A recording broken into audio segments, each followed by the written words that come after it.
саломатии насли навраси ҳар давлат аз ояндаи рӯшан доштани он миллат дарак медиҳад. боиси таассуф аст ки солҳои ахир баъзе аз соҳибкорони мо аз кишварҳои ҳамсоя ҳар намуд хӯрокиҳои пастсифати кӯдаконаро ба ватан ворид мекунанд ки ин ба генофонди миллат безарар намемонад. яке аз намудҳои маҳсулоти пастсифат ин ҳар гуна шириниҳои чинӣ мебошад ки дар чанд соли ахир бо вуҷуди манъ буданашон боз ҳам вориди кишвар карда мешаванд. бо ном витаминҳои кӯдакона ё ки қандакҳои хитоӣ низ мегӯянд. дар байни мардуми мо маъмул гардидааст ин суханҳо ва ин маҳсулотҳое ки мо дар вақти ташхис солҳои тӯлонӣ аст ки нисбати ин намуд маҳсулотҳо мо чораҳо дида истодаем ва дар чандин ҳолатҳо низ мо ин маҳсулотҳоро ғайристандартӣ донистем. кормандони агентии тоҷик стандарт дар якҷоягӣ бо мақомотҳои ҳифзи ҳуқуқ ва дар якҷоягӣ бо кумитаи радио ва телевизион ба тариқи оинаи нилгун ба мардум фаҳмондем ва аз чӣ сабаб бошад ки то ҳозир ҳастанд боз соҳибкороне ки ба чунин корҳо сару кор мегиранд, яъне ки маҳсулотҳое ки ворид мегарданд ки инҳо ғайристандартӣ мебошанд ва алахсус кӯдакони мо истеъмол менамоянд, инҳоро ба саломатӣ зарар дорад. ҳамон гунае ки гуфтем, бо вуҷуди огоҳиҳои пайдарпай ва фаҳмондадиҳӣ ба соҳибкорон аз ҷонибиниҳодҳои марбута дар рафти сабти барнома чунин ба назар мерасид ки баъзе аз соҳибкорон боз ҳам манфиати худро аз саломатии ҳар нафари дигар боло медонанд. ин маҳсулотҳоро дар яке аз мағозаҳои фурӯшгоҳи Садбарги шаҳри Душанбе наворбардорӣ кардем. ҳарчанд фурӯшанда иддао мекард ки медонад фурӯши ин маҳсулот манъ аст, вале аз фурӯши ин молу маҳсулот даст намекашид ва кӯшиши ҷамъ кардани ин молу маҳсулоти пастсифатро аз мағозааш намекард. баъд аз муроҷиати мо масъулини агентии стандартизатсия, метрология, сертификатсия ва нозироти савдои назди ҳукумати ҷумҳурии Тоҷикистон ба ин макон ҳозир шуданд ва ин фурӯшанда маҷбур шуд молу маҳсулоти пастсифаташро аз мағозааш ҷамъ карда бигирад. ба гуфтаи масъулини агентии Тоҷик стандарт, ин фурӯшанда ҳамагӣ чанд рӯз пеш бинобар фурӯши чунин молу маҳсулоти пастсифат ҷарима шуда будааст.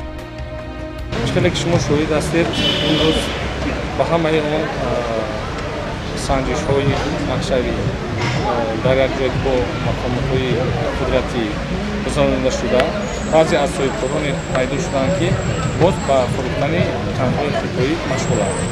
дар натиҷаи гузарондани санҷишҳои нақшавӣ аз тарафи мо мутахассисон, назоратчиён ҳангоми пайдо кардан ёки ба фурӯш баровардани ҳамон маҳсулотҳои ғайристандартӣ истеҳсоли хитоӣ, яъне қандҳои истеҳсоли хитоӣ, қандчоҳӣ ки барои кӯдакон ба фурӯш бароварданд, ҳангоми гузарондани санҷишҳо аз савдо гирифта мешаванд аз муомилот пурра.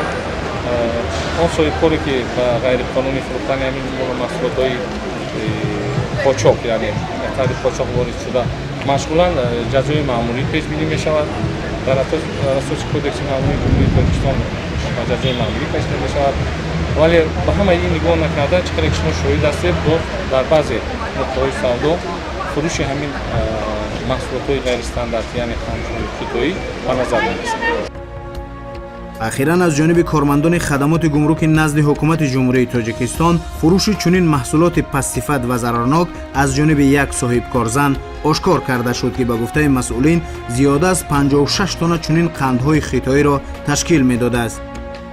санаи 15 апрели соли 2016 дар вақти пешбурди истеҳсолоти маълумоти фаврӣ ба даст омада дар дохили мағозаи 28 воқеъ дар бозори фаровони шаҳри Душанбе муоинаи гумрукӣ гузаронида шуд.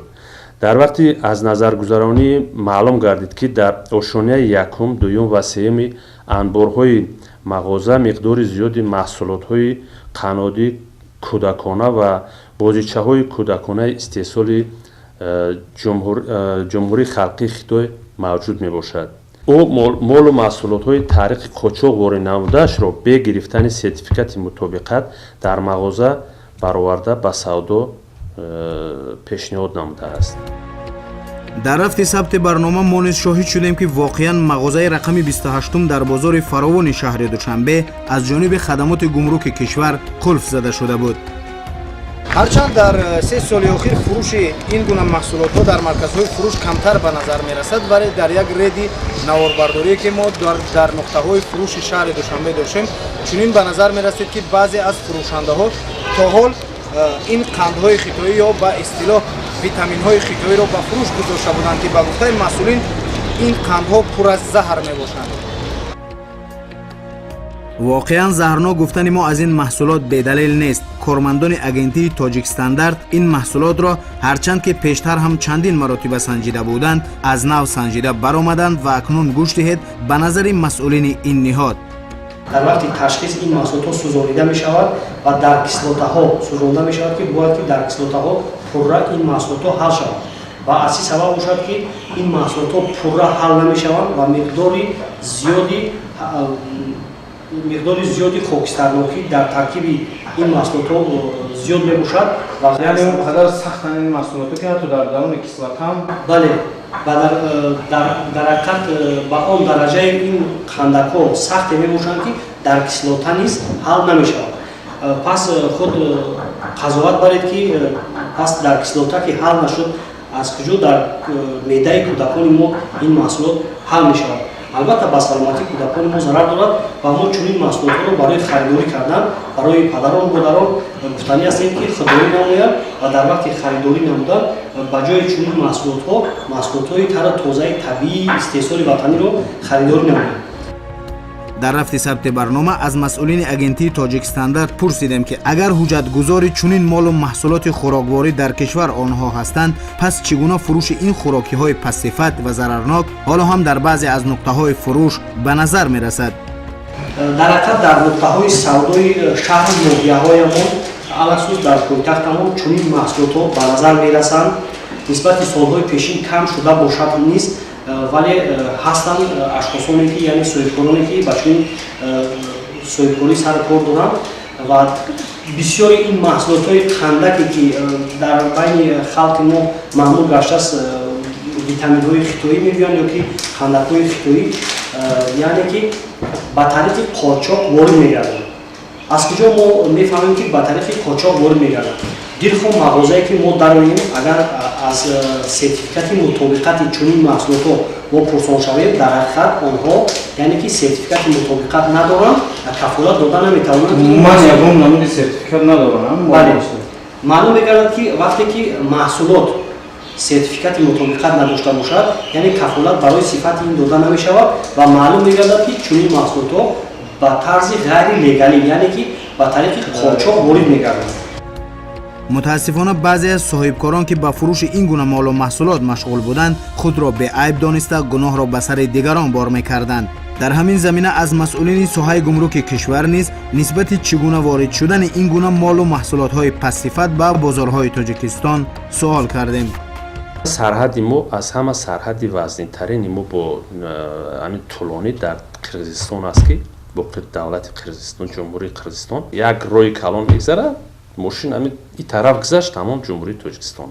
барои ҳамин хоҳем нахоҳем мегзара. мо фақат кӯшиш мекунем ки ҳамин ба тариқи қочоқ гузаштани ҳамин чиза кам кунем. яъне имкон дорад ки аз масалан аз чин тариқи қирғизистон вориди тоҷикистон ин 100% чиз аст ки аксарияти моле ки ҳозир ба ҷумҳурии мо ворид мешавад ба тариқи қочоқ, ин тариқи ҷумҳурии қирғизистон ворид мешавад. ба гуфтаи масъулини хадамоти гумруки назди ҳукумати ҷумҳурии тоҷикистон, айни ҳол барои пешгирӣ намудан аз воридоти ҳар гуна молу маҳсулоти пассифат ва зарарнок ба кишвар дар якҷоягӣ бо дигар мақомотҳо чораҳои зарурӣ дида мешавад. барои пешгирӣ намудани воридоти молҳои пассифат ба бозорҳои дохила, мо якҷоя бо мақомоти прокуратураи шаҳри Душанбе, бо агентии стандартизатсия, метрология, сертификатсия ва нозироти савдои ҷумҳурии Тоҷикистон, бо хадамоти санитарию эпидемиологӣ вазорати тандурустии ҷумҳурии Тоҷикистон нақша чорабиниҳои якҷоя дорем. рейдҳо гузаронида молҳои пассифатро аз бозорҳо аз савдо мегирем. мутаассифона баъзе аз соҳибкорон пушти манфиатҳои худ шуда дар фикри ҷони касе нестанд. аз ин рӯ волидайнро зарур аст ки пеш аз харидани ҳар гуна молу маҳсулот барои фарзандони худ дар фикри ҷони онҳо бошанд, махсусан ҳангоми харидани чунин хӯрокиҳои пассифат. мутахассисон муайян карданд ки баъзе аз ин маҳсулотҳо ба дараҷаи пассифат ҳастанд ки онҳоро танҳо бояд ба партовгоҳ партофт.